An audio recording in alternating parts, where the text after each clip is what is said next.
Son las 9 de la mañana, 18 minutos, y estamos para cumplir una promesa, porque en enero tuvimos a la gente de Nómade Consultoras acá, y hoy vuelven esta vez para hablar de mujeres con cancha, y es por eso que ya estamos recibiendo a Yelisa Pernía y también a Mariela Moreno, integrantes de Nómade. ¿Cómo andan? ¿Todo bien? Muy bien. ¿Cómo están? Buen día. Bienvenidas, bienvenidas. Bueno, lo prometido es deuda. Vamos a estar hablando de mujeres con cancha. La otra vez hablábamos con Yelitza.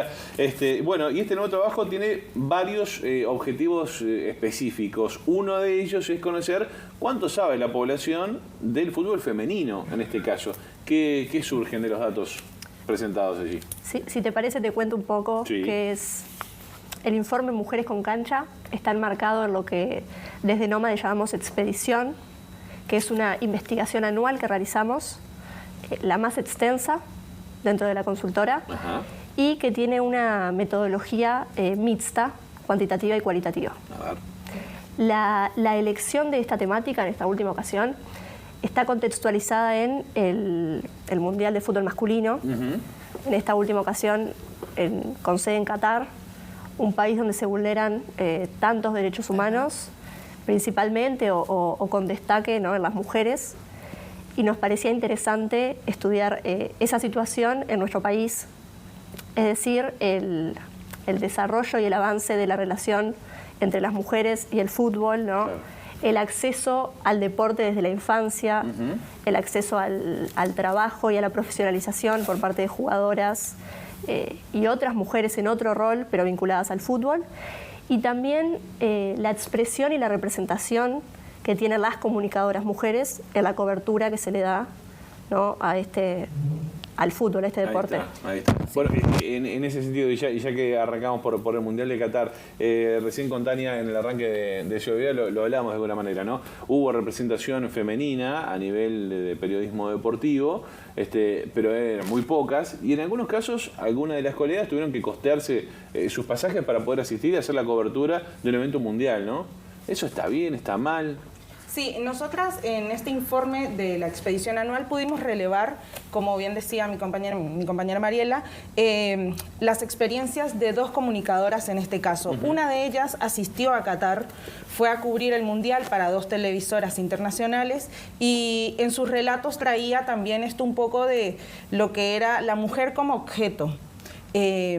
A través de las miradas cosificadoras, o también con una parte de que la juzgaban por salir a comer sola a un restaurante, o si se movía fuera de los circuitos que habían dentro de Qatar destinados para el desarrollo del Mundial. También no sabemos si es que se corre peligro, pero sí se posiciona como en un lugar muy difícil de sobrellevar por las miradas, por todo lo que eso trae de ver a una mujer sin la vestimenta cultural paseándose por las calles de Qatar. Ese fue uno de los relatos, pero también las otras mujeres que nos acompañan en este informe traen también su desarrollo como deportistas, los diferentes obstáculos que tuvieron que manejar o sobrellevar durante su desarrollo o sus primeros pasos dentro del fútbol. Y también tuvimos la oportunidad de percibir lo que opina la población uruguaya a través de la metodología cuantitativa que se desarrolló en el mes de diciembre. Allí hicimos una encuesta online autoadministrada para personas mayores de 18 años, donde también tuvieron la oportunidad de opinar respecto al fútbol femenino. Sí, no, a nosotros nos interesa también la visión de los medios, porque es algo de lo que, más allá de ser parte, creo que podemos poner el grano de arena cada uno de nosotros, ¿no? Pero está bueno saber, empezar por ahí. ¿Qué opinan los uruguayos sobre el fútbol femenino? Bien, la población uruguaya es una población sumamente futbolera. Casi el 96% de las personas manifestó que le gusta el fútbol en Uruguay, pero 55,1% de las personas encuestadas manifestaron que no conocen ningún campeonato de fútbol femenino ni en Uruguay ni en el mundo. Entonces, allí nos muestra también una gran diferencia de que es un país futbolero, pero reconoce muy poco el desarrollo de las mujeres dentro del deporte. Es importante ahí también hacer un corte entre los géneros. Como decía Yelitza, más de 9 de cada 10 hombres manifestaron que les gusta el fútbol, pero también más de 7 de cada 10 mujeres manifestaron tener el mismo interés, ¿no? Entonces hay una diferencia ahí mínima, pero se observa una inclinación también desde las mujeres por el deporte. Claro.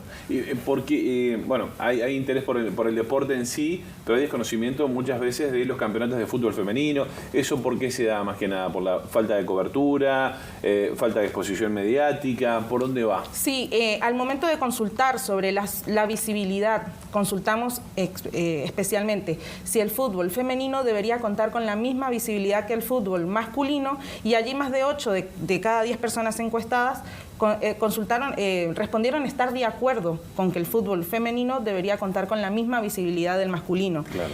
Y trasladamos esta consulta también a las mujeres con cancha que fueron parte del informe, y se lo adjudican a diferentes factores. Pasan por infraestructura, difusión en los medios, recursos también humanos y económicos que a veces no ayudan a impulsar este deporte en las mujeres. Historia, supongo también, ¿no?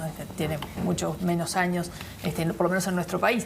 Pero incide, no sé si forma parte del informe, pero la presencia femenina en los programas deportivos, ¿incide en esa mayor cobertura del fútbol femenino?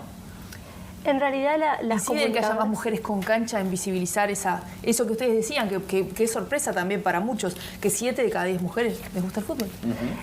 Las comunicadoras, por ejemplo, nos comentaban que también está como muy relegado el que la mujer se tiene que hacer cargo de esa cobertura, y también hay un media culpa del poder hacerlo y encontrar un espacio, ¿no? Y por qué una mujer hablando sobre mujeres y no se convierte en algo tal cual de la sociedad. Ahí también aparece el rol que la mujer ocupa en los medios, ¿no? Y si hay una cuota, si ocupa un lugar determinado, o si podemos hablar de una integración de las mujeres en los planteles, así como hablamos de fútbol, en los medios de comunicación, y también hacer esa cobertura al fútbol femenino de parte de todos. Esas son, digamos, las principales dificultades que tienen que derribar las mujeres con cancha en este sentido. Sí, tienen que derribar todavía, o hay que derribar todavía algunos aspectos. También traían lo que es la falta de recursos. Si bien ha habido un avance en los recursos, falta aún más, porque por lo general se les exige ganar para tener más, cosa contraria en el fútbol masculino, que ya se da por sentado que los recursos están, que las canchas están, que la cobertura se hace, pero ha habido un avance a raíz de la pandemia. Se empezaron a transmitir los partidos de fútbol femenino, y eso ha aumentado no solo la difusión, sino también el beneficio para las mujeres que hacen vida en el deporte, hacen vida en el fútbol, ya que han logrado conseguir diferentes beneficios, como por ejemplo tener un departamento de fútbol femenino dentro de la Mutual Uruguaya de Fútbol. También consiguieron o llegaron a un acuerdo con la Asociación Uruguaya de Fútbol para poder costear 10 operaciones al año, gracias al intercambio de sus derechos de imagen. Y este año se le va a sumar un porcentaje por el patrocinio que reciben a raíz de son pequeños logros que se van consiguiendo, ¿no? Con mucho esfuerzo, sobre todo. Claro, por eso también denominamos la expedición Realidades y Avances, porque por un lado tenemos la realidad que hoy viven. La realidad es que hoy la mayoría de las jugadoras de fútbol son amateurs. La realidad es que hay muy pocas mujeres que estén frente a una pantalla hablando de fútbol, o que se considere o se valide su opinión. La realidad es que hay muy pocas mujeres que arbitran un partido de fútbol masculino o de femenino. Allí también hay una diferencia salarial para las mujeres que son árbitras. ¿Hay inequidades? ¿Son grandes las diferencias? Sí. Ajá. El salario es muy ínfimo comparado ¿Hay alguna explicación para eso? O... Es que ayer, por ejemplo, en uno de los partidos que transmitió la televisión, vi que Anaí estaba, una de las juezas, estaba de cuarto árbitro, y generalmente se da ese perfil. Línea, cuarto árbitro. Árbitro principal es como una excepción que eso suceda. Sí, creo que solamente había llegado Claudia Umpierres, que acaba de dejar la carrera recientemente. El informe habla también porque pasa también en Carnaval, pasa en los medios de comunicación, a veces se entiende que más mujeres, este incremento numérico implica equidad, y falta lo del foco. Y el informe habla de ese filtro con el que mirar el deporte, ¿no? Que en el caso de las mujeres tiene otros pormenores que los varones no tienen, como el ciclo menstrual, el embarazo. ¿Cómo viene la realidad nacional a ese respecto? Bueno, hay mucha evidencia a partir de investigaciones y de literatura, tanto a nivel nacional como internacional, de que existe una relación entre el ciclo menstrual y el rendimiento que pueden tener las deportistas mujeres. Por ejemplo, según el momento o la fase del ciclo, incide en la posibilidad que tiene una jugadora de lesionarse. Sin embargo, en nuestro país no está contemplado a la hora de diseñar rutinas de entrenamiento, la preparación de las jugadoras con una calendarización, como sí sucede en otras partes del mundo. Lo mismo sucede con la posibilidad del embarazo y la maternidad, ¿no? A pesar de que existe una normativa a nivel internacional que está aprobada por FIFA, nuestro país, incluso en los clubes donde existe contrato mediante, no está contemplado la posibilidad de tener familia, ¿no?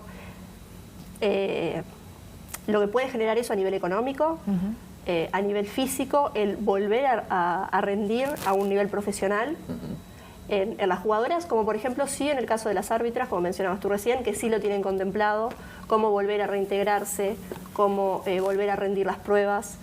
En el caso de las jugadoras están totalmente desamparadas. ¿Por qué está esa diferencia? ¿De quién depende de alguna manera? Eso está, no es jurisdicción de nómades, pero ¿cómo lo ven ustedes que estuvieron con este trabajo? Suponemos que también viene a través de la línea de FIFA, ¿no? Porque estos cambios también de incluir una cláusula que contemple un embarazo en la mujer deportista viene desde FIFA. Entonces suponemos que es una adaptación paulatina que va a venir de la mano con todos los cambios que se vienen dando, como la obligatoriedad de que un club de fútbol que tiene un equipo en primera división tenga un equipo femenino, y así diferentes avances que se han venido dando, pero las líneas siempre vienen desde FIFA. Claro. No, iba a preguntar, ¿qué pasa con la violencia en el fútbol? Porque lamentablemente estamos tan acostumbrados a hablar de violencia en el fútbol masculino. ¿Pasa algo similar en la rama femenina? Bueno, sí, la violencia en el fútbol, con la atención que tiene hoy en día, ¿no? Y que es un fenómeno de larga data en nuestro país. Pero la voz de las mujeres está muy silenciadas en esos relatos, ¿no? El tipo de violencia que puede sufrir una mujer. Tanto desde lo que se sufre adentro de una cancha, las árbitras o asistentes, las propias jugadoras, a veces con el escaso público que hay en los partidos, hasta incluso, bueno, el público asistente, ¿no? Las mujeres en los partidos, hasta lo que puede pasar en los medios, ¿no? O las mujeres que ocupan cargos de autoridad en una institución, en los clubes, en la AUF. La violencia... Perdón, Mari. No, digo, todos esos relatos están invisibilizados cuando hablamos de violencia en el fútbol. Pero existen. Sí, la violencia en el fútbol existe, la desglosamos, ¿no? De cierta forma para poder diferenciar un poco, porque a lo que nos referimos a violencia en el fútbol siempre vamos a las hinchadas, a lo que sucede como alrededor del espectáculo en sí que pasa en cancha. Pero la violencia en el fútbol, en esta expedición anual, va más sobre lo que viven las mujeres, a lo que se exponen, a las mujeres periodistas, a las comunicadoras que siempre están en tela de juicio, su conocimiento, lo que opinan, cómo se visten, cómo actúan frente a la cámara, cómo se expresan en radio o cómo escriben en un diario, cómo opinan respecto al deporte. Sí, manejo redes sociales, por ejemplo, redes sociales. Es una exposición que también es parte de la violencia por parte de las personas que siguen el deporte. Ya si vamos a la cancha, específicamente, el público que va a ver fútbol femenino, según nos manifestaron las entrevistadas, es muy diferente al que asiste a ver fútbol masculino, en vista de que mayormente va la familia, amigos, amigas, pero existe fuera del contexto, fuera de la línea de cal, por decirlo de alguna forma. La violencia en el fútbol femenino existe más allá de la línea de cal. Estamos terminando, nos queda un minuto de conversación, pero no puedo dejar de preguntarles por la presencia de las mujeres. Pensé que iba a hablar de Wanderers, porque no, pensaste que te iba a hablar de... Pero nosotros acá somos de Nacional, ¿verdad? Perfecto. Estamos acostumbrados a ser mayoría. Siempre. Sí. Pensé que me ibas a preguntar por algún nombre en particular que me vino a la cabeza cuando estábamos hablando de estos temas. Pero no, no podía dejar de preguntar, y tenemos el móvil pronto, pero por eso les pido que sean concretos en esto de un eje que es estratégico, que es el papel, la incidencia de las mujeres, la presencia de las mujeres en los cargos de decisión, en las instituciones, la toma de decisiones.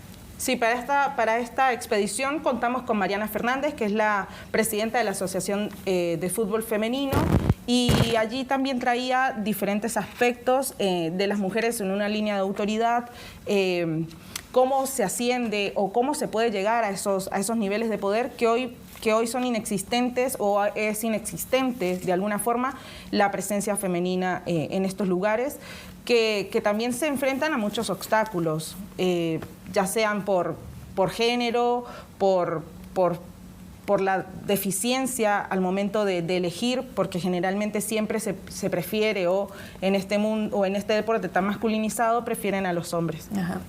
Bien, bueno, como decíamos antes de arrancar la nota, estas charlas siempre nos quedan cortas, pero bueno, queda a cuenta de más. Así que bueno, saben que TV Ciudad de su casa. Y en la próxima vamos a hablar de política, de economía. ¿Ya estamos trabajando en eso? Sí, la próxima cosecha. La próxima cosecha, perfecto. Bueno, están invitadas Mariela Moreno, Yelisa Pernía. Gracias como siempre por estos minutos. Gracias a ustedes. Wander Wonders. Wander, hincha consecuente. Volvimos de fragmentos con 3 puntos. ¿Qué le vamos a decir nosotros, Mariela? Olvídate, déjalo que disfrute. Está muy bien. Bueno, un placer recibirla. Muchas gracias. ¿Salimos? Salimos a la calle para recibir